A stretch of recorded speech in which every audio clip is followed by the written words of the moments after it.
좋아요, 구독. 오늘 가장 또 탄력적인 게 초전도체가 아닐까 싶어요. 근데 또 마침 유튜브 채팅창에 놀자놀자님께서 문의를 좀 주셨거든요. 초전도체가 강세인데 그런데 아직도 뭐 맞다 아니다 말이 많은 상황이잖아요. 그런데 매수해도 될까요? 라고 물어보셨어요. 어떻게 보세요? 매수요? 네. 한번 보도록 하겠습니다. 네, 신성 분석해 델타테크, 주셔야죠. 뭐 파워로직스 이런 기업들이 많은 주가 변동성을 보이는데 저는 사실 초전도체에 관련되어 있는 질문을 받을 때마다 네. 괜찮습니다라는 말씀을 드렸었거든요. 왜냐하면 이 신성 델타테크라는 기업이 어쨌든 지금 대장주로 움직임을 보이고 있습니다.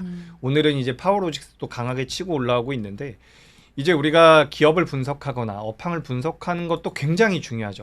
이거는 결국에는 수익으로 귀결할 수 있게끔 내가 주식 투자를 하려면 기업이나 업황에 대한 분석은 분명히 필요합니다. 그래서 우리가 기업 분석이나 이런 거 하실 필요가 없다라는 얘기는 절대 아니지만 우리가 이제 주식 투자를 하면서 제일 중요한 거는 네. 주가가 올라가는 거예요.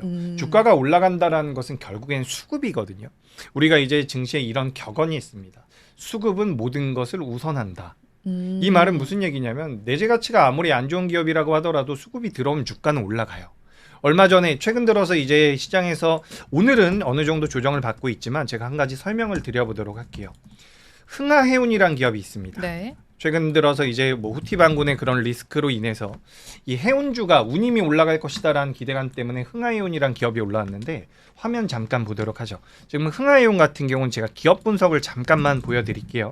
이건 이제 HTS마다 좀씩 다르기 때문에 사용하시는 HTS를 좀 참고를 하시면 좋을 것 같은데요. 여기 지금 흥하해운 같은 경우는 여기 화면을 잠깐 보시면 이게 제가 지금 화면에 체크를 못하는데 가장 위에 좌측 가장 상단부에 보시면 주주 현황 중에서 장금 상선이라는 대주주가 있습니다. 이 대주주가 그 우측에 보시면 지분율이 85%예요. 그렇다라는 것은 실제로 우리가 이 흥하해운이라는 기업에 대해서 100주가 상장돼 있다라고 한다면 85주를 이 장금 상선이라는 대주주가 가지고 있다라는 겁니다. 네. 그렇다라는 것은 시장에서 15주밖에 거래가 안 되는 거예요. 유통 물량이 적다라는 거죠. 유통 물량이 적은 기업들 같은 경우는 우리가 품절주라고도 표현을 하는데 주가의 변동성이 굉장히 가파르게 나올 수가 있습니다. 그래서 이렇게 품절주의 성격을 띠고 있는 유통 물량이 작은 기업들의 수급이 몰린다면 굉장히 탄력적으로 움직일 수가 있는 거죠. 그래서 우리가 기업에 대한 분석도 물론 중요하지만 초전도체에 관련돼서 오늘도 내용이 나오긴 했어요. 초전도체. 뭐 뉴욕 매거진에서 네. 그 LK99라는 것이 초전도체다라는 이런 발언이 있었다라고요. 네. 그런 내용이 있어가지고 관련되어 있는 주가들의 종목들의 주가 흐름이 나오고 있는데 이런 기업들 같은 경우는 뭐 저도 물론 대한민국의 국민으로서 초전도체를 우리나라에서 떡하니 만들어내면 좋겠지만 아직까지 실체가 없다라는 부분에 대해서는 저도 동의를 합니다. 다만 이제 주식 투자 입장에서 봤을 땐 저는 보셔야 된다라고 봐요. 그래서 신성 델타테크라든지 파워로직스 같은 기업들 그리고 서남이나 모비스 같은 기업들도 이제 주가 흐름 측면에선 저는 메리트가 있다라고 보고 있으니까 이런 부분들을 좀 참고를 하셨으면 좋겠고요. 지금 서남 같은 기업도 굉장히 고점대 15,000원대까지 올라왔다가 많이 밀렸거든요. 근데 이런 기업들 같은 경우는 추가적인 시세가 나올 가능성이 굉장히 높습니다. 그래서 이런 기업들 그러니까 다만 이런 기업들을 매매할 때 제가 우리 시청자분들께 꼭 말씀드리고 싶은 것은 몰빵을 하시면 안 돼요. 네. 내가 이걸 매수하고 나서 주가가 밀리면 추가 매수하는 경우가 굉장히 많거든요. 근데 이거는 이런 종목군들은 그런 관점으로 접근을 하시면 안 됩니다. 이런 종목들은 내가 운영하고 있는 자금에서 10%를 넘지 않겠다라는 그런 본인만의 원칙이 있어야 된다라고 말씀을 꼭 드리고요. 그런 원칙이 없기 때문에 개인 투자자분들이 손실이 나는 거거든요. 그래서 저는 위험한 종목이고 뭐고 어쨌든 수익 나는 종목이 가장 좋다라고 보고요. 다만 그런 종목군들을 매매하실 때는 두 가지 정도를 말씀을 드릴 수 있어요. 기본적으로 비중 조절을 하셔야 됩니다. 비중 조절하시고 그 다음에 손절 지켜주시고 이 두 가지 정도면 저는 충분히 메리트 있다라고 봐요. 네, 비중 조절하시고 이제 잘 접근하시면 되겠다고 정리를 해주셨고요.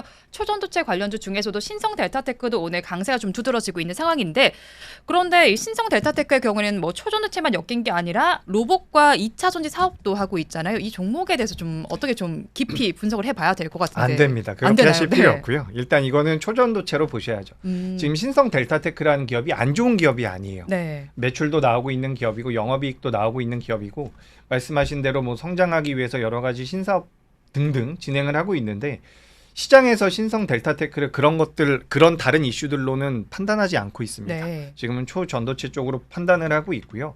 만약에 이제 신성 델타테크가 주가 흐름이 안 좋아져서 꺾여서 밀리게 된다면 이제 이 종목을 가지고 계신 분들이 그런 말씀을 하실 거예요.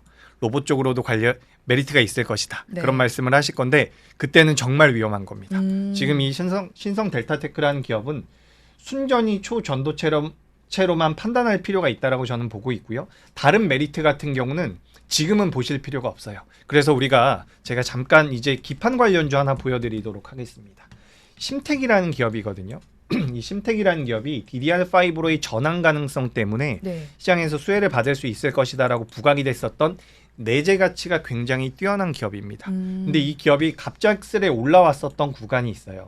이런 구간에서 강하게 치고 올라왔었는데 당시에 이 종목이 올라왔었던 이유가 뭐였냐면 정치 테마로 엮였습니다. 네. 인맥 관련주로 엮이면서 변동성이 나왔었거든요. 근데 그때 당시에도 시장에서는 이런 이야기를 많이 했어요. 어떤 이야기를 많이 했냐면 지금 이 기업 같은 경우는 내재 가치가 굉장히 뛰어난 기업이고 앞으로 성장할 수 있는, 그리고 2024년도에 매출적인 부분에서 성장할 수 있다라는 말씀 드렸는데 그렇게 올라올 수 있는 좋은 메리트를 가지고 있는 기업인데 정치 테마가 들어가게 된다면 이 기업은 정치 테마로 평가를 하는 거죠. 그렇기 때문에 오히려 안 좋을 것이다. 왜냐하면 선거가 계속 있는 것은 아니거든요. 네. 선거라는 것은 테마라는 것으로 형성이 됐을 때 결국에는 종착역이 있는 테마이기 때문에 거기에 엮이는 것보다는 기업의 본연의 가치로 움직이는 게 좋다라고 이야기가 나왔었던 부분입니다. 근데 우리가 그런 관점에서 따져봤을 때 테마가 우량한 기업 같은 경우는 테마가 안 붙는 게 나은 경우가 많아요. 근데 신성 델타테크가 안 좋은 기업은 아니지만 그래도 시장에서는 너무나도 테마 쪽으로 생각을 하고 있기 때문에 다른 사업 분야에 대해서 우리가 분석하기보다는 오히려 초전도체와 관련되어 있는 내용들을 팔로잉하는 게 좀 네. 더 맞지 않을까 이렇게 생각을 하고 있습니다.